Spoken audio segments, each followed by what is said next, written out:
Some decided marathons. Primo, great move, scores! Others ended series. And a few even won Stanley Cups. Jason Allen with the game-winning overtime goal! It took me 2 years to look at the goal again. They are the top 10 goals scored in overtime, and they're next. Oh, loose puck! Oh, shot! Score! Shouldn't have counted.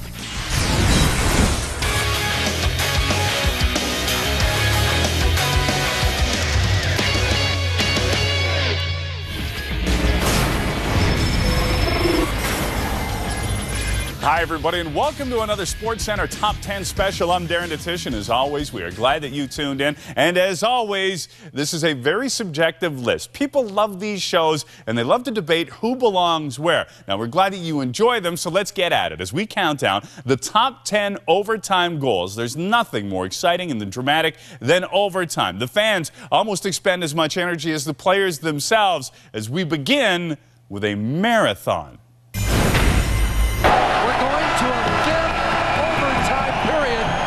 In what is the longest game of the post-war era. Last 2 or 3 intermissions, we were running out of, at that time it was in the locker room a lot, it was power bars, power gels. Some guys were eating bacon and pizza was coming in. Every guy on the ice now, a little part of Stanley Cup playoff history. Everyone's like, when's this going to end? And I just remember Yager looking over at Kovalev saying, Kovy, you're the best player in this game. You got more skill than anybody else. End this thing. Yager, Kovalev, shooting off the post. And he hit the goal post and they end up coming down and scoring shortly after. Jones the best chance. And now Primo, great move, scores! Kid Primo, the marathon man, and the Flyers tie the series. Top shelf underneath the bar, and it made the noise that it makes when it hits the back bar, the clunk.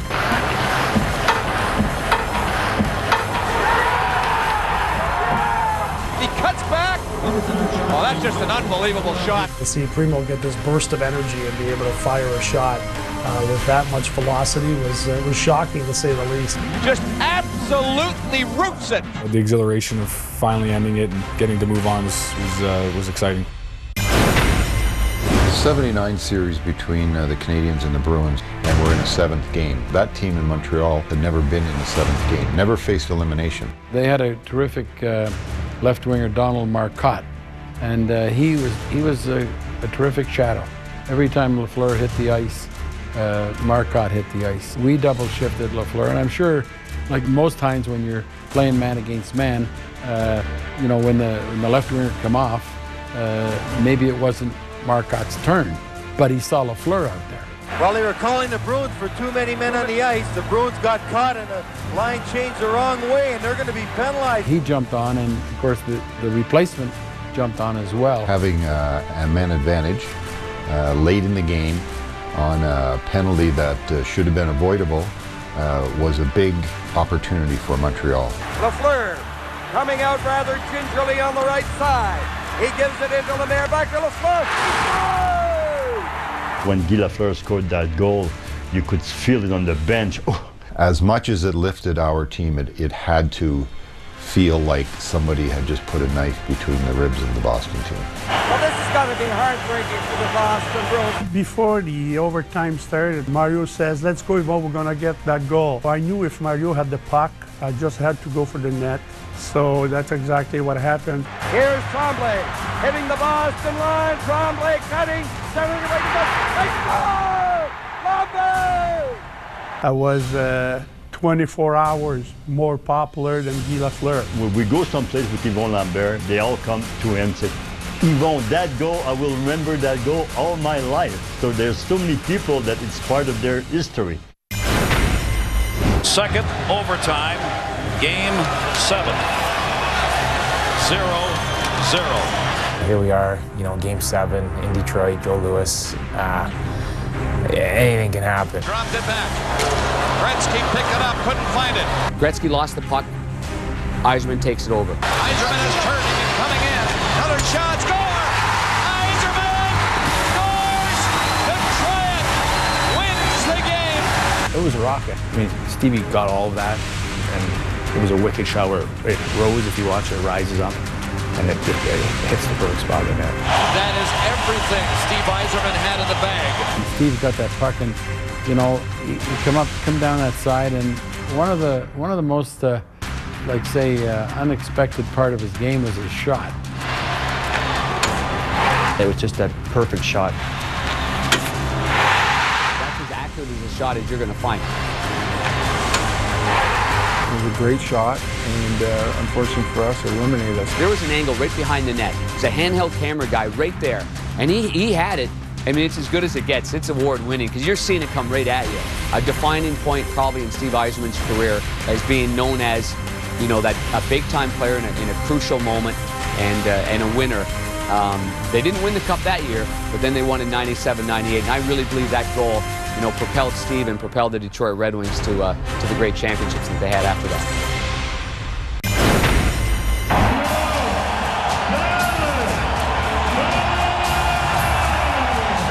Games were just incredibly intense and physical. Hatcher hit Sikora in the head. Sikora up over the line. Weak shot. Well back up for Sikora. As he took the shot. Hatcher, the right defenseman, stepped up and just drilled Sikora. Still has no idea what happened. He was concussed and you know, couldn't come back and play that game. So the horn goes. Will there be a Game 7 in East Rutherford on Monday, or will the Stanley Cup be presented here in Dallas tonight? I just remember, you know, the amazing pass that came out. You know, no one even knew where it was going, and it ends up on his tape and basically an empty net. Shot it right through the top of the crease. And the center shot! Score! The New Jersey Devils have won the Stanley Cup! Jason Arnott with the game-winning overtime goal! I watch it every summer, I think, to bring back memories. It took me 2 years to look at the goal again. And it took me 6 weeks to physically feel okay. When it went in, I just heard the clunk and the silence in the crowd, and you know, after that, it was just mayhem. When it ends on that, that's tough. To win the Stanley Cup, you need to have heart. This team has championship heart. I know during our celebration picture, our coach put his jersey on backwards. The team photo with the cup, first one. After we done celebrating at the rink, we actually took the trophy, took the Stanley Cup to the hospital where he was. He'd been hit pretty hard. He wasn't allowed to drink champagne out of it, but we put orange juice in it for him because he had a concussion. It's a dream come true to play in the NHL, but to score that winner is, you know, something that'll be with me forever. Wayne Gretzky was on the wrong side of Steve Yzerman's winner, but bounces back with a winner of his own. Overtime goals, 6-4, are next.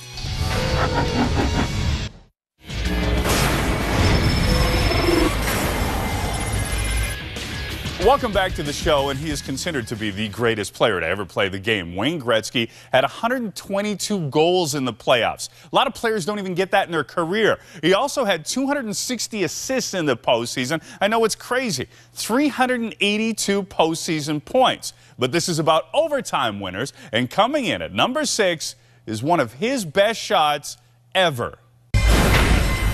Well, you know, when I played against Calgary, it was always one of the hardest buildings for me to play in. They're a really good team. They're physical and they're big. We ended up winning Game 1 somehow. So I knew in Game 2, if we somehow could squeak Game 2 out of this, we could head back to the Stanley Cup Finals. And we were in overtime, and we got a penalty. I'd taken a penalty with tight series, obviously, and he got the puck coming down the wing, and I think I had the best view of the in the rink. Gretzky still out there, filling the penalty. Here he goes after the puck. He's played all night. The puck kind of squirted out, and as it squirted out, I saw that I had a chance. Wayne Gretzky in on goal. Just scores in overtime. Gretzky gets the winner. Believe me, 9 out of 10 times he would have stopped it or I would have missed. It was just one of those meant-to-bes where I hit it hard, and I knew once it went in, I knew that we weren't coming back to Calgary for the next game, that we were going to finish in Game 3 and 4. Wayne Gretzky, when he takes the foul shot, likes to go high, and he did on Mike Vernon. I challenged him, and he got it in that little sweet spot between the glove and the shoulder. Gretzky loves to go high, glove and side, and there it is, a great shot just inside the goalpost. I was aiming there, yes. Absolutely, he was aiming there. He pinpointed that shot off the left wing at the top of the face-off circle, and I don't think Mike Vernon to this day saw it going by him. From his perspective, I think the puck ended up curving a little bit, and it was a rising shot. Gretzky stays wide. It's a high shot. Glove hand side once again, and it's a win for the Edmonton Oilers in overtime. A huge victory. It wasn't a good start for the Kings. It was all Oilers. Here's Messier shooting, score! Gretzky left side shooting, score! Pass to Anderson, to Gretzky, and he scores! The Kings have really dug themselves a hole again now. After 2 periods, it was 5-0. Obviously, even the fans in Los Angeles were pretty frustrated. They were booing our team. I think they felt like they had taken charge, and I don't think they had any, sense that this team, first of all, was mentally capable of coming back, let alone physically doing it on the ice. As the period started, we scored fairly early. Wells shooting, he scored! Probably went along another 5 minutes before we got a second goal. Saved by George Smith, score! There was a little bit of a skirmish along the boards, and all the players that were on the ice were given those 10-minute misconducts. I was one of those players, so we all went to the locker room with 9:56 left. The game at that point was 5-2. Simmer behind the net, tried to pass in front, and he scored! 5:22 to go in the game. It's the Kings trailing now 5-3. At that point, I think people started to believe maybe there's a chance to get back in the game here. Gary Unger took a 5-minute high stick and penalty. Lewis is really upset. He can't get to Unger, but oh, is he mad. And it just kind of snowballed. Taken by Hardy. He shoots. He scores! Fox in front to the blue line to Hardy. He shoots. Save. Rebound. Score! We're going to overtime. We went to the penalty box to start overtime, and the only way we get back in, was once there was a first whistle after that 4-second mark. We were able to, rejoin our teammates, and the energy was just unbelievable. It came back to Darrell Evans. He walked right into a one-timer, and it was absolutely a perfect shot. On the draw, shot by Evans, he scores! Oh! I just closed my eyes and went in there and made contact, and the puck had eyes. It found its way over Grant Fuhr's, right arm and, into the net, and after that it was a blur after that. Darrell Evans, the King rookie, wins the game. The Kings are going crazy on the ice. If the Blackhawks get the next goal, they are the 2010 Stanley Cup champions. If the Flyers score, we have Game 7. He throws the puck to the front of the net, bouncing puck, Giroux, stopped by Niemi. Here come the Flyers. Oh, play by Brent Seabrook. Elder Skelter here at the start. Campbell holds the puck into the line. Made a nice play on the boards, a little shoulder shimmy. A few had fakes on team in and tried to take the puck to the net. Goes down to the net on a tough angle and shot it. Kane to the net. There was really no reaction from any of the refs, any of the Flyers, any of my teammates. Where's the puck? I don't see no puck. I haven't seen the puck. Thought it might have been stuck in the goalie's equipment. I sort of looked to see if the puck went down the boards, and it didn't go anywhere. I just saw Kaner skating by the bench, throwing off stuff. We saw no signal, and we're not sure if they've sent a signal of a goal yet. We're all kind of skating on the ice, kind of looking back at the goal and looking at the refs. I never saw a signal from the refs. I never saw the light go off. I saw him tuck the moorings off, and I turned around, the puck was sitting there. I was not sure at all. I wasn't even looking down at the other end. Everybody was down at the far end there, and I was focused in on that net and the puck. But then all of a sudden, you kind of saw the refs, nod their heads that it was in. We kind of had a second celebration after that. For the first time since 1961, the Chicago Blackhawks have won the Stanley Cup. You've got one of the most storied organizations in all of hockey, and to have 49 years without a cup, it's too long. And it's back here now. I don't even know what to say, The best thing in the world to start. This is just surreal. I think there's maybe 6 or 7 other guys that have done it, and you're one of them. To win a championship for your team with the last goal, it's pretty special. Pat LaFontaine and Bill Barilko's goals didn't even make our top 10 list. Find out which 3 series-ending goals did. That's next.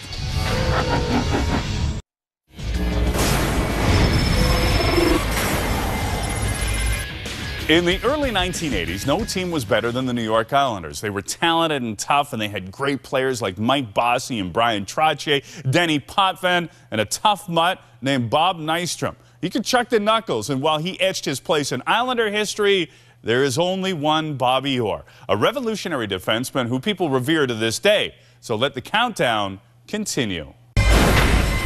When we were going into that sixth game, we were pumped. And, you know, we knew we had to play well. But then the crowd was just standing for the whole warm-up, right? And I remember I got a little choked up. I could feel my throat quivering. We were up 4-2 in the going into the third period that game, and then they tied it up. All of a sudden someone would say, okay, who's going to be the hero? Who's going to be the hero? And then it was, you know, just a chorus of I am, I am, I am, I am. Pass right on the stick of Tonelli. Coming in with Nystrom. Tonelli to Nystrom. He scores! Bob Nystrom scores the goal. The Islanders win the Stanley Cup. It's a play that Johnny, Tonelli, and I practiced 1,000, maybe 10,000 times in practice. Look at Nystrom now heading for the net. There's the perfect pass. It's just a deflection. I had a pretty big curve on my stick, but it was exactly what I wanted to do. I wanted to just try to get it up in the net. And when I saw it going in, I was just like, man, it's over.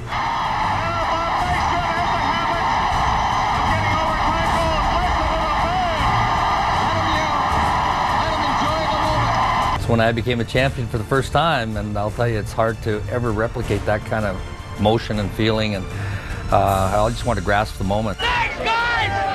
Thank you, one and all, guys! Just a spectacular moment that'll probably be the greatest moment I'll ever have in the game. To me personally, it pretty much changed my life. People remember me from that moment. To be in the position to score a goal, to win the Stanley Cup and bring the cup here, it was life-changing.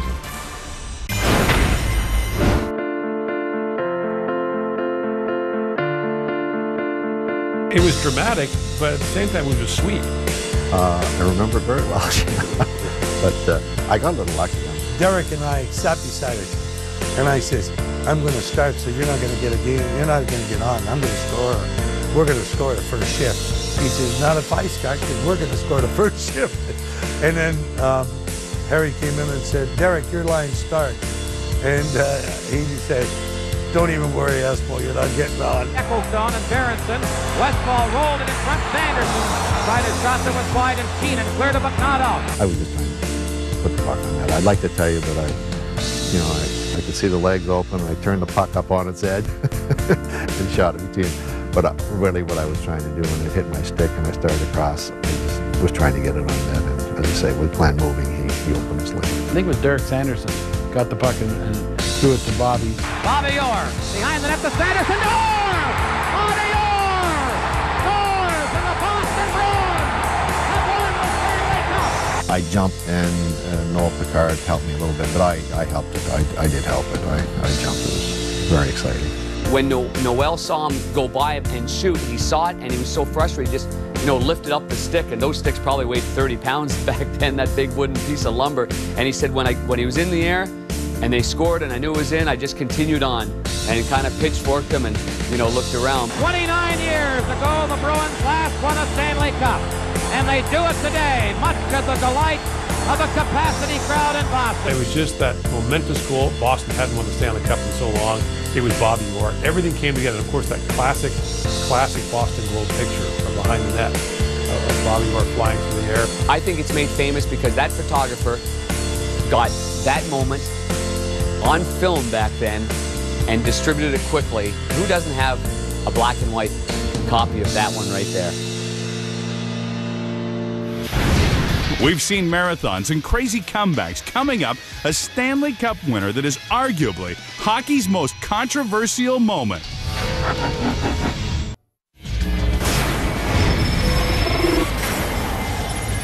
On to our #1 overtime goal, and it features one of the game's best goal scorers ever in the Golden Brett Hull. A Game 6 scenario between the Buffalo Sabres and the Dallas Stars. Obviously overtime and lots and lots and lots of controversy.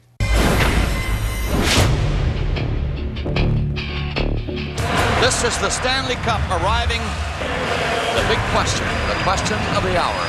Will we need this tonight? A game that felt like it was never an end. Two great goaltenders, two great defensive teams that weren't given an inch. All even, bound for triple overtime here at Marine Midland Arena. It just kind of happened pretty fast. Drops it, Madonna, Yari Letnin, Brett Hull on this line for the Dallas Stars.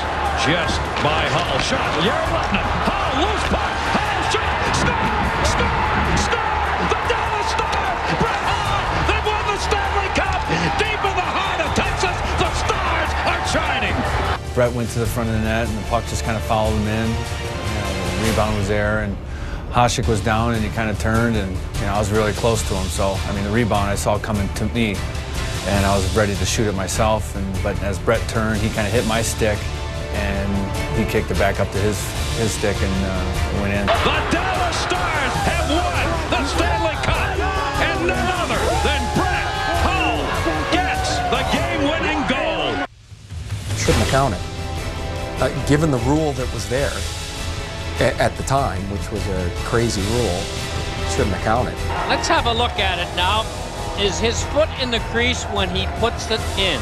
Well, it was a good goal because the rule had changed, but no one informed Joe Public that it was changed. I don't think he can get the players back out to play if this was called back. It was a nightmare situation. The doors were open, the photographers were on the ice, teams were celebrating, and there wasn't a lot you could do about it. Tough way to have this one end after 3 overtimes. That play would be hard to stomach if I was a player on the other team for the rest of my career, and that was the last closest chance that I had.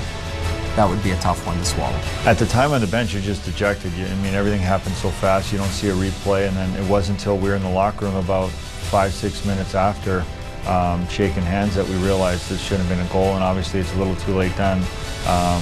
But Lindy Ruff and I went out to the bench and let Gary Bettman know how we felt. It's in the crease now. He doesn't score on this play. He gets out of the crease. The puck gets in the crease, and there's no doubt about it. The thing I don't think people realize, and I don't know how many times you can tell people over and over again, the NHL and the Board of Governors changed the rule halfway through that season because guys were going in on empty nets and just sliding it in the net, and the goal wouldn't count because they were in the crease. So they decided if you had possession while you were in the crease, you could score a goal. It was just ridiculous. And I know that the people in other cities would say, get over it, get over it. Don't try and tell people in Buffalo to get over it because they think they got robbed. They think they got jobbed. When the series was over, they had a parade in downtown Buffalo, or a big celebration. And the biggest cheer of the day was when Lindy Ruff got up, spoke to the crowd, and there were thousands there. I'm going to leave you with 2 words. Be the final 2 words for this summer. No goal. I would guess almost daily that someone says no goal. I'll live in infamy forever as one of the most talked about goals in the history of the game. That's going to do it for another show from all of us here. Thanks for watching, folks. We'll see you again.